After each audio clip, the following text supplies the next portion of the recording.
রামের বাটিতে শ্রীরামকৃষ্ণ এবার প্রথম পরিচ্ছেদের চতুর্থ অংশ। কর্মযোগ না ভক্তিযোগ, সদ্গুরু কে? মহিমাচরণের সংসারে অনেক কাজ, আর তিনি একটি নূতন স্কুল করিয়াছেন পরোপকারের জন্যে। ঠাকুর শ্রীরামকৃষ্ণ আবার কথা কইতেছেন শ্রীরামকৃষ্ণ মহিমার প্রতি। শম্ভু বললে, আমার ইচ্ছা যে এই টাকাগুলো সৎকর্মে ব্যয় করি, স্কুল ডিসপেন্সারি করে দিই, রাস্তাঘাট করে দিই। আমি বললাম, নিষ্কামভাবে করতে পারো সে ভালো, কিন্তু নিষ্কাম কর্ম করা বড় কঠিন। কোন দিক দিয়ে কামনা এসে পড়ে? আর একটা কথা তোমায় জিজ্ঞাসা করি, যদি ঈশ্বর সাক্ষাৎকার হন, তাহলে তার কাছে তুমি কি কতগুলো স্কুল, ডিসপেন্সারি, হাসপাতাল এইসব চাইবে?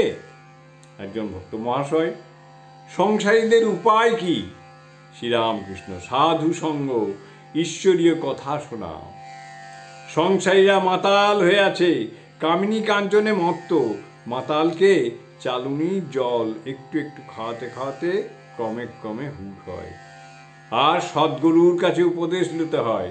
সদ্গুরুর লক্ষণ হলো, যে কাশী গিয়েছে আর দেখেছে তার কাছেই কাশীর কথা শুনতে হয়, শুধু পণ্ডিত হলে হয় না।